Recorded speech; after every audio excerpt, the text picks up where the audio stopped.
ükskord Tallinnas on väga põnevad paigad, kohati isegi liiga põnevad. Noh, laps, peamiselt enda laps algul siis tõmbas jälle neid kuhugi vahele kiilutada, jalgpalliväljakul, laste jalgpalliväljakul tõmbas jälle neid mänge käima, No, et isi tule ka, et on suurem jõud taga mängul, läheb ikka käima korralikult, hoovi jalka nii-öelda. Ja no, juba mängin seal, olen üksi, mingi 5 lapse vastu, No 3 lapst tuleb kolmest küljest peale, No näitan neile korraks ühte trikki, et aiapõrkest, ja noh, et 3 trikki jäävad ette, Ja panen üsna suure jõuga vastu aeda, aga läheb üle aia ja lendab vastu seda muinsuskaitse all olevat mingi vana maja seina, Käib siuke pauk korraks, mingi väike plekk jääb seina peal. Kohe tuleb maja uks lahti, mingi omanik trusikutest tuleb välja. Ja siin toimub 3 last, seal mingi lilleaias, proovib seda palli üles lõin.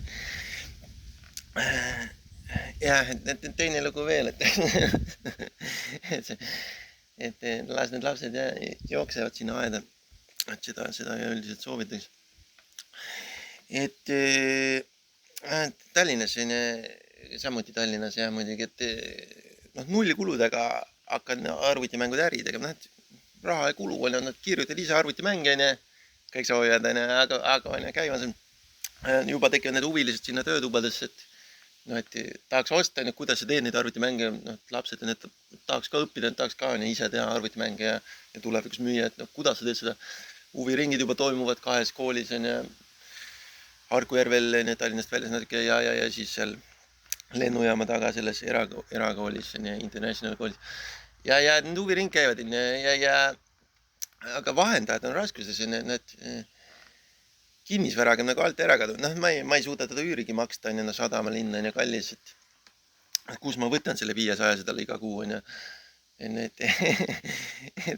keegi teine maksab seda üüri aga vahepeal neil oli see, et mul on ju 10 arvutit on kõik seal selle kinnisvaras kuidagi, millega ma käin neid huviringe tegemas. Ja see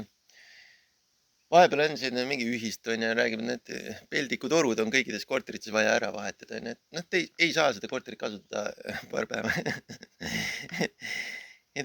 Mul arvutid ju kõik seal sees, ja omanik kõik viitavad, et teil on kõrge risk, et proovisite nullkuludega teha mingit seda tulusat ettevõtetega, jah, et teil üürileping on, keegi maksab seda raha, aga et sellele vaatamata ei saa paar päeva kasutada korterit. No ma ei mäleta, kuidas sai igal juhul kuidagi köögi kaudu ja siis vedasin neid sealt välja, neid arvuteid ja siis kuidagi kohvikus vahepeal töötasin. Keerasin arveid mingi Hesburgeri kohvikust või see on ka muidugi tore paik, aga